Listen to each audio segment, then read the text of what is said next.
quizá de mayor desarrollo, el nivel de crédito es mayor al que tenemos en nuestro país. Así es, el diagnóstico es paradójico. Tenemos en México uno de los sistemas financieros más sólidos y más robustos del mundo, pero al mismo tiempo uno de los que menos prestan a nivel global. El bajo nivel de crédito, además, afecta a quienes más lo necesitan, los pequeños y medianos negocios del país. Los datos son reveladores. Aunque las micro, pequeñas y medianas empresas generan 74% de los empleos, solo tienen acceso a 15% del financiamiento. ¿Cuál es el resultado de esta inequidad? Que el dueño de la farmacia, de la tienda de abarrotes o de una estética tiene que recurrir a otro tipo de préstamos, generalmente informales, con altas tasas y de cortos plazos, si es que eventualmente llegan a conseguirlos. Por ello, los integrantes del pacto estamos enviando este día a la Cámara de Diputados para su análisis y eventual aprobación un conjunto de iniciativas que conforman esto que se ha denominado la reforma financiera. Y sí que vale la pena precisar, como decía el presidente de Acción Nacional, no es la reforma fiscal, es una reforma financiera que tiene por propósito que en México haya más crédito y más barato. La estabilidad macroeconómica, la solidez de nuestras instituciones financieras y la voluntad de acuerdos de las principales fuerzas políticas del país nos abren hoy una oportunidad única. Es el momento idóneo para hacer una revisión integral al marco jurídico del sector financiero y convertir al crédito responsable en un importante motor para el desarrollo económico del país. Hay que ser muy claros, y ya lo expresaba el secretario de Hacienda. Esta reforma de ninguna manera pretende reducir las tasas de interés por decreto. Lo que sí hará es otorgar la flexibilidad y los incentivos correctos para que tanto el sector privado como la banca de desarrollo liberen el crédito que requiere México para crecer. Esta es una reforma, al final de cuentas, incluyente. Recoge justamente lo solicitado por la banca para el adecuado desarrollo de sus funciones, al tiempo que incorpora la premisa básica de que exista más crédito y en mejores condiciones para todos los mexicanos. El amplio contenido de esta reforma se puede sintetizar en los siguientes 4 propósitos. Primero, fomentar el crédito a través de la banca de desarrollo. Las instituciones financieras del Estado mexicano deben recuperar su misión y razón de ser, promover el crecimiento y abrir oportunidades para otros actores económicos. Para ello, queremos redefinir el mandato de la banca de desarrollo y otorgarle mayor flexibilidad a su operación. En el Gobierno de la República estamos convencidos de que la banca de desarrollo debe complementar y alentar el financiamiento de los agentes privados. Parte esencial de la reforma es establecer en ley la obligación de la banca de desarrollo de adoptar la perspectiva de género, es decir, promover activamente la igualdad entre mujeres y hombres. De la misma forma, la banca de desarrollo tendrá entre sus mandatos explícitos el fomento a la innovación, el apoyo para la creación de patentes y el impulso al desarrollo tecnológico. En este sentido, la reforma financiera complementa la creación de lo que ya anunciamos algunos meses atrás del Instituto Nacional del Emprendedor. Ambos son instrumentos que alientan el crecimiento económico, que buscan crear más empresas y que ayudan a las existentes para que puedan ampliarse y puedan consolidarse.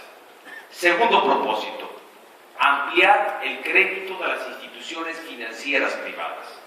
Para que los bancos otorguen más créditos, deben, por un lado, tener mayor certeza jurídica. ¿Cómo lograrlo? Con una nueva normatividad que facilite el cumplimiento de los contratos mercantiles y simplifique los regímenes para el otorgamiento de ejecución de garantías.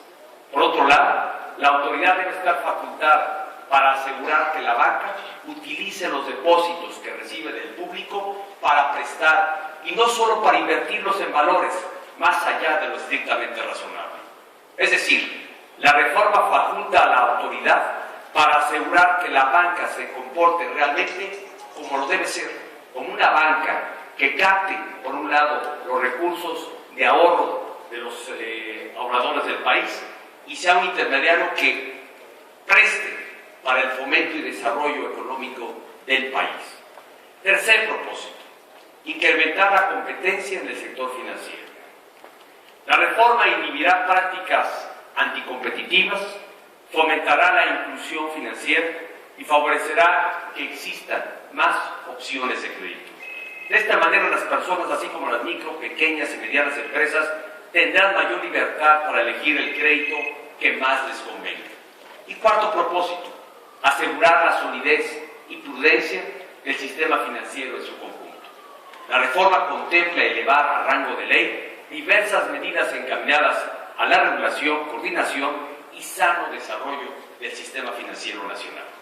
Asimismo, actualiza la legislación en concordancia con la oferta de nuevos productos de ahorro y financiamiento, dotando a las autoridades de las facultades necesarias para la adecuada supervisión y, en su caso, sanción de los entes financieros.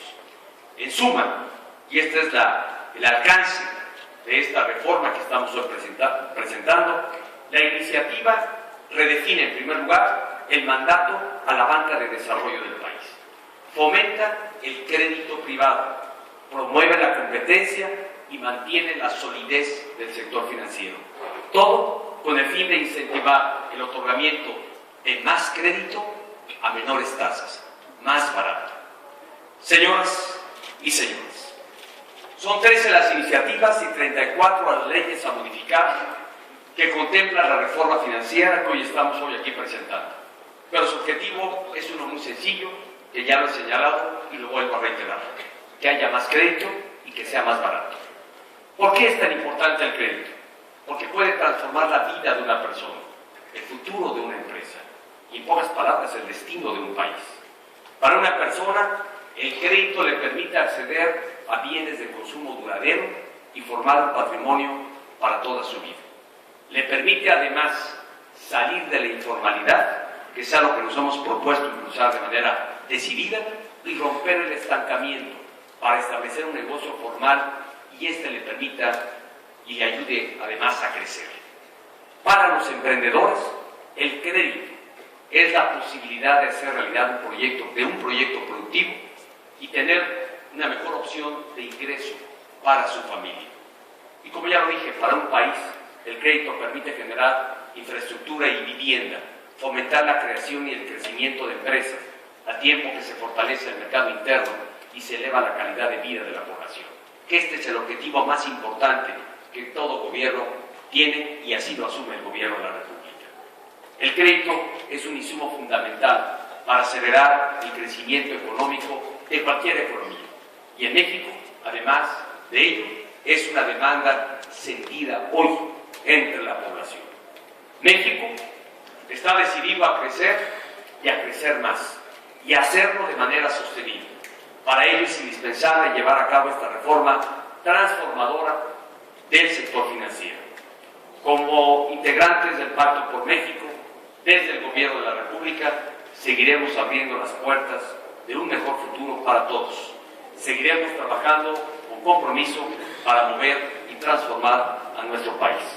Nuevamente reitero mi agradecimiento y reconocimiento a la presencia de los integrantes del Pacto por México, de quienes participan dentro del sector financiero de nuestro país, y más cuando han estado en este espacio que nos ha cobijado el calor, no sé si el de la política, no sé si el de la lava del poco, pero sí un ambiente de calidez que estoy seguro que con gran civilidad y madurez política nos va a permitir seguir promoviendo, impulsando y fomentando la transformación que México necesita. Muchas gracias.